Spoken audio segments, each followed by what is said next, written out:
अयोध्या से पधारे अर्जुन शास्त्री महाराज से सुनिए जानकी नवमी मनाने का महत्व। जानकी नवमी क्यों मनाया जाता है? जय सिया राम, जय मिथिला, जय मैथिली। आपका पूछना यथार्थ ही नहीं, विशेष रूप से ज़रूरी भी है। जानकी नवमी हम सब तो मनाते हैं, लेकिन उसके अभिप्राय क्या है जानकी नवमी मनाने का?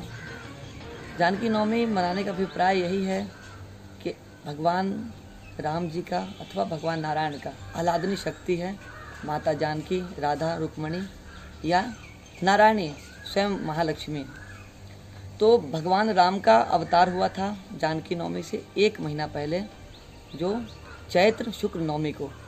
तो भगवान राम का जब अवतार हुआ तो भगवान राम अवतार लिए, उसके बाद माता जानकी जी को भी आदेशित किए कि आप भी अवतार लीजिए मिथिला में, और मिथिला के पावन भूमि पर अवतार लेकर के ये बताते हैं कि मैं बिना योग माया के मैं निष्क्रिय हूँ।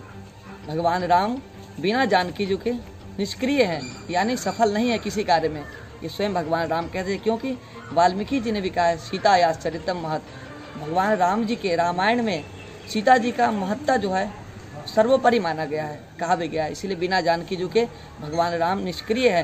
तो जानकी जी जब से आ गई तब से भगवान सक्रिय हो गए अपने लीला के माध्यम से करने। अयोध्या से पधारे अर्जुन शास्त्री महाराज ने कहा कि हर घर में जानकी नवमी मनाया जाना चाहिए।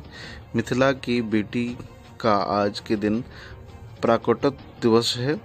इसी दिन वो धरती से प्रकट हुई थी, इसलिए मिथिलांचल में जानकी नवमी का खास महत्व है। इसलिए भी मनाते हैं क्योंकि नारी सर्वत्र पूज्यते। हमारे भारत में नारी का सबसे ऊपर दर्जा दिया गया है। और नारी का एक कहा जाए तो सबसे मौलिक रूप से, मूल रूप से माता जानकी जी है, जिन्होंने नारी के चरित्र को, जो उन्होंने चित्रांकन किया, उन्होंने नारी को चलने में, नारी को क्या सम्मान मिलना चाहिए, समाज में कैसे होना चाहिए, उनके पति के साथ क्या व्यवहार होना चाहिए, पति ही उनके लिए सब कुछ होना चाहिए। इन्होंने माता जानकी जी ने अपने चरित्र के साथ ऐसा नारी को शिक्षा भी दी है। इसलिए हमें जानकी नवमी को बहुत बृहद रूप से मनाना चाहिए। भगवान की आह्लादनी शक्ति है, बिना आह्लादनी शक्ति के भगवान भी निष्क्रिय हैं। बस यही है जानकी नवमी की महत्ता। बाकी जय मिथिला, जय मैथिली, जयति जनकपुर धाम, जय राघव सरयू अवध, तुलसी करत प्रणाम।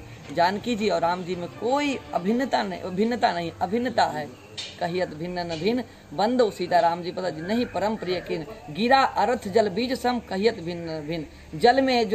जल में जो ज्वार भाटा आता है, उछलता तो जरूर है लेकिन फिर पानी में ही आ जाता है, वो पानी से जुड़ा होता है। ऐसे ही भगवान राम जानकी जो अलग तो हैं, लेकिन अलग होकर के भी अलग नहीं है, अभिन्न है, सदा एक हैं, सदा एक रहेंगे। बस लीला के माध्यम से राम जी अयोध्या में अवतार लेते हैं और जानकी जी मिथिला में अवतार लेते हैं, लेकिन भारत भूमि एक है, ये बताने के लिए भगवान के 24 जो अवतार हुए हैं तो भारत भूमि पर, ऐसे पवित्र भूमि पर हम जानकी नवमी को मिथिला भूमि पर मना रहे हैं। और इस दरिमा भगवतीपुर ग्राम में, दरभंगा में, इससे बड़ा और क्या हो सकता है महिमा मिथिला की।